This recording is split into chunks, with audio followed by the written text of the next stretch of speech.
And now, for your delectation, Books Unplugged would like to present Lolita. Upset here now, Books Unplugged. Books Unplugged. Adaptation for your delectation now, Books Unplugged. Here with Ed and Dan. Books Unplugged. Page to screen and in between. Books Unplugged. Which would you destroy? Welcome to Books Unplugged. I'm Ed. I'm Dan. Today, we're going to be doing what we always do, which is taking a book that got turned into a movie or other stuff, and we're going to talk about it. So, without further ado, Lolita! Story of a guy that's on trial for murder of a playwright that he killed because the playwright stole away the love of his life, who happened to be an underage girl who he stole away from a woman who he married that he didn't love, who used to put him up. I'm telling the story backwards, but it's disgusting. Don't watch it or read it. So, what is about the story? What's the thing that you most love about the story, whether it's the book or the movie or whatever? Books Unplugged. Adaptation for your delectation now. Alright. I love the way it was written. Nabokov's really good with his words. I mean, he puts them together really well. I had to look up words. He uses the word delectation at least twice. Did you know that?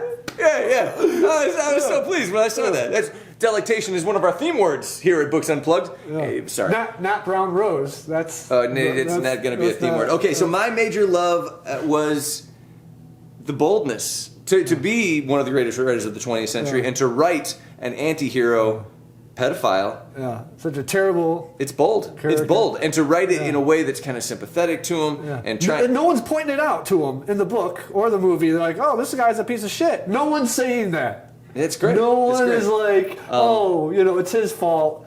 I felt like in reading it, going back to how nice it is to read the words. It's beautiful. It's like poetry. It makes Hemingway kind of seem like a kid's book writer. It does a little bit. Yeah, he's kind of a kid. He is kind of a kid's book writer. So, what do you hate about the story? What's your major? If you have one, you only get one. But there's only one thing that I can complain about the book that I hate. I'm curious. Is that? I think it's probably the same as mine. It's about, abducting and raping a little girl. Not just a little girl. Like in the movie, they're like, oh, she's only 16. She's not 16 in the book. She's 12. She's 12. She's 12. She's 12 years old. And Humbert is disgusted with the idea that she's eventually going to turn 14 or, God forbid, 15, and he's going to have to figure out some way to get rid of her. Yeah, it's truly atrocious. Again, the same with me. I have the exact same hate. I think the 200 pages of child rape in the book was what I wasn't a big fan. But everybody's got their choices. Maybe to you, you love it. All right, so now let's put 60 seconds on the clock. Minor little things that you love and or hate about the book and or movie. All right. You want to go first or you want me to go first? I'll go first. All right. I love...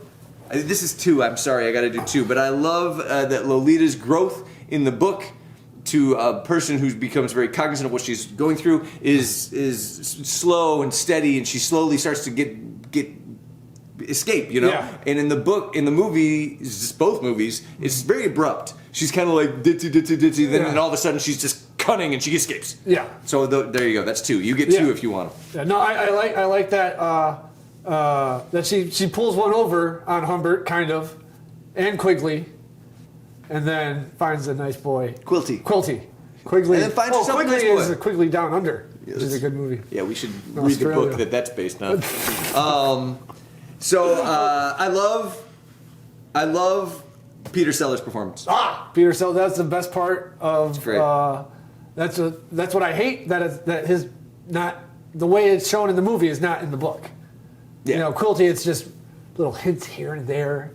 because he's Except at the end. except at the end. And that ending scene is great in the book. Yeah. I hate Shelley Winter's performance. But I liked it. I hated thought it it. was good. Oh, I hated it. I thought it was great. Melanie Griffith is too hot.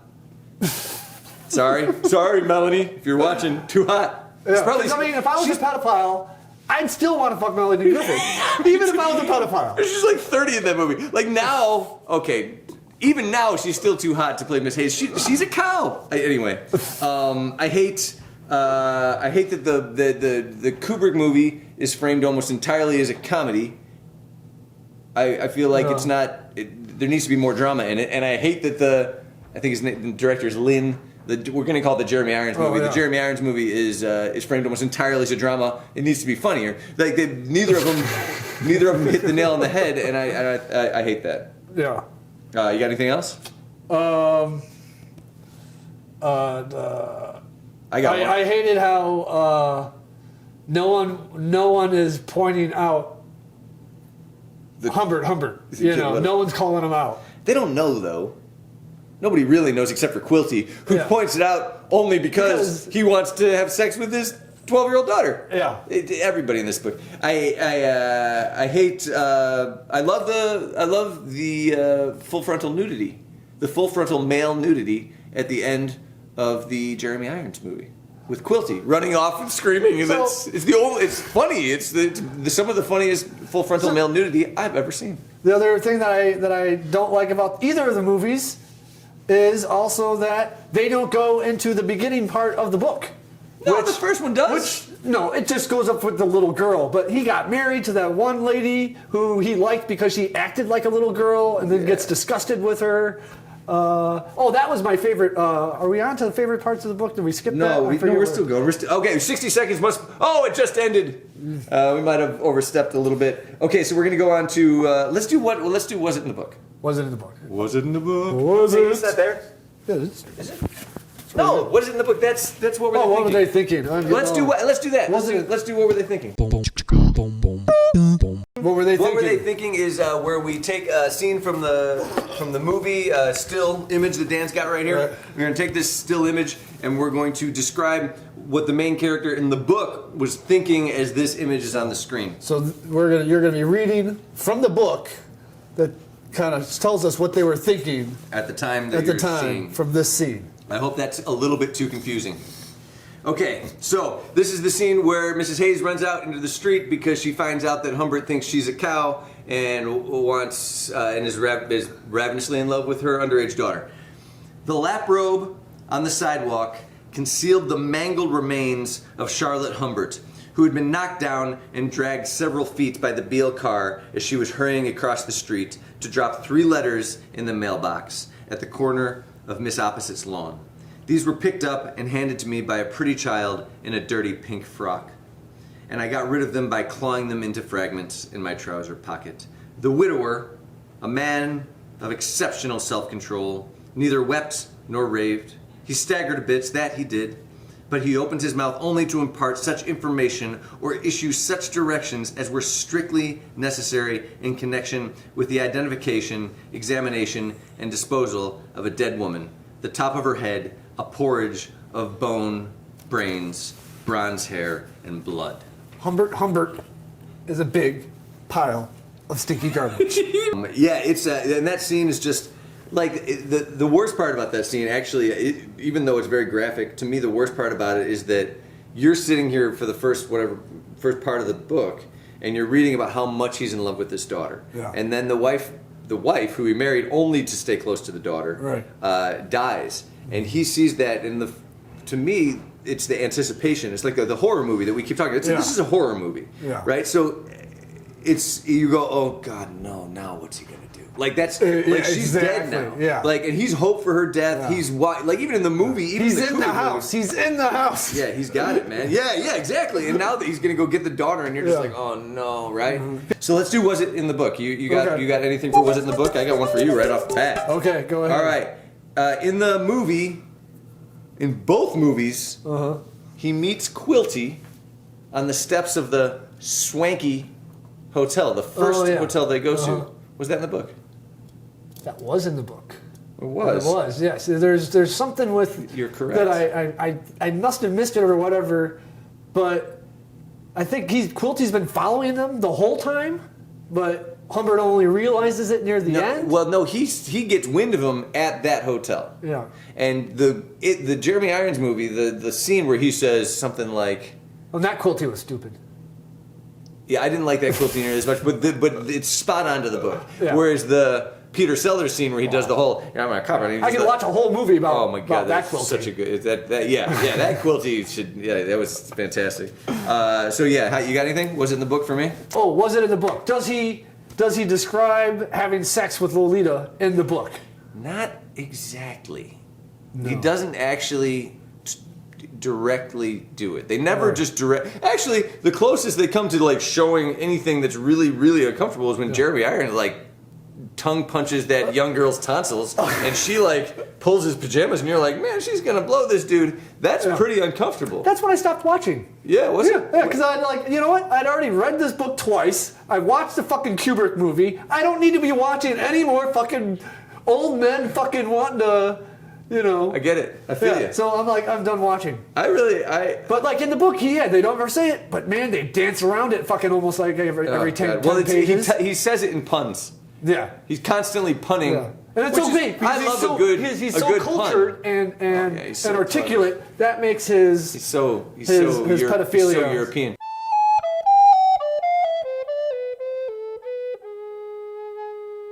Okay, let's get back to where we were. So let's talk about our best parts. What's the best part of the movie? Easy. Any scene with Peter Sellers. I think basically any scene with Peter Sellers, I was way more engaged That's great. than the guy who plays Humbert does a really good job, but any of the Peter Sellers, especially at the end when they're playing the ping pong. That guy that plays Humbert played a couple other like little girl loving dudes. Oh, really? I think he got pigeonholed for the rest of his career. That's Like, let's do an M remake, and he's like, "Fuck it, that's where I draw the line. I'm not going to be a silent movie pedophile." So mine's not any scene with Peter Sellers, specifically Quilty's death. And Quilty's death is my favorite part of all of them. Yeah. Because it's different in the book. It's different in the book than in the movie, than in the other movies. But how he dies in the movie you like, and you like how he dies. I think it's just brilliant. I think that the killing of Quilty is like really violent and cowardly. Yeah. It's a fitting end to pretty much both of them. Yeah. I like that it's short, it's to the point. Mm-hmm. I do prefer the book. I do prefer that in the book because after he kills Quilty, he lies there with his dead body. So is he in jail for killing Quilty and not for fucking a little girl? Yeah. Right? Yeah, he's not in jail for any of that. That doesn't come out. Right. It's just for killing Quilty. But he does it in front of a whole party of people, which is pretty interesting. So that's my favorite. What's we go into the least favorite parts? I think we know what the least favorite parts are. Let's just skip talking about. I'm just going to assume yours is the child rape. Yeah. Mine is also the child rape. Okay.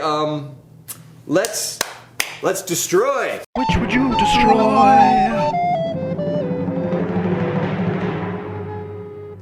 Yeah. In order, we got 2 movies, we got a book. What's the first thing that you destroy from the face of the earth? The book.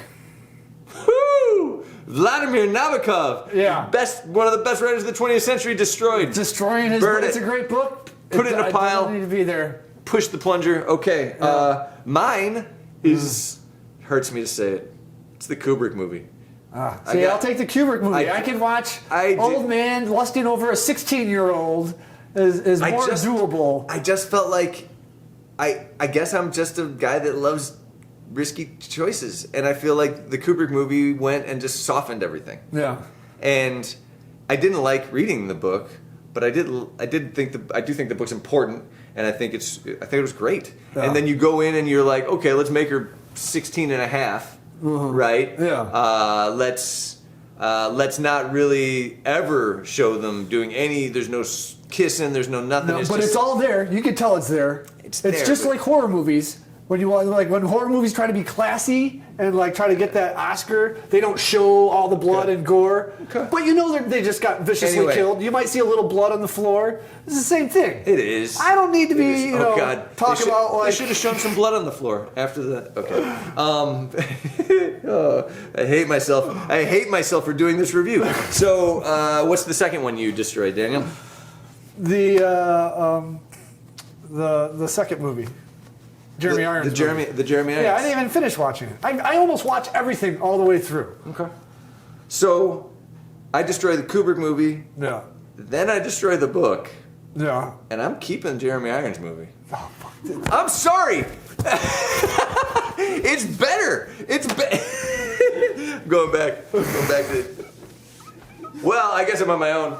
So yeah, I think get your lanky ass over here. I do dare say, sir.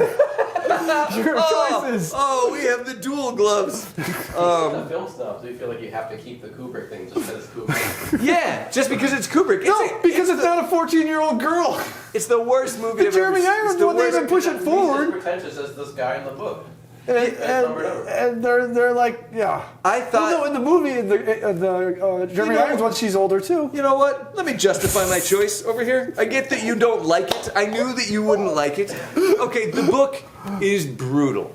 Like, I think the book would have been great as a novella because you get like the like 40, 50 pages or whatever, maybe 100 pages of like the kind of like forbidden fruit kind of horny story, and you don't actually know that he's gonna Right. do what he does. And then the mother dies, and then you get 200 pages, maybe more, 250, something like that. It's a crazy amount of pages of like just brutality, and it's a horror. It is a horror movie, Yeah. right? Like I think that's a great analogy to use because it is a horror movie. I want to close by saying I've never read a book where, and it's written from the point of view of the guy that wrote. It's like a diary, right? Yeah. I've never read anything where I swear every adjective he uses is negative. He doesn't positively describe anything.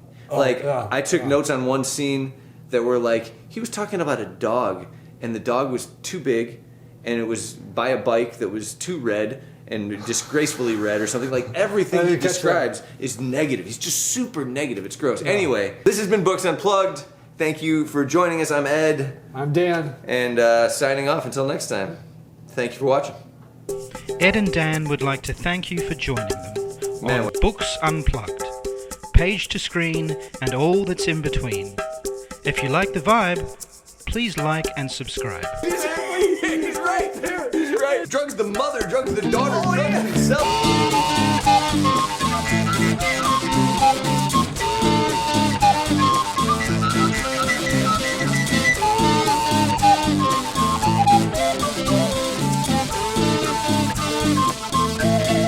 Dabba-doo-babba-doo-ba.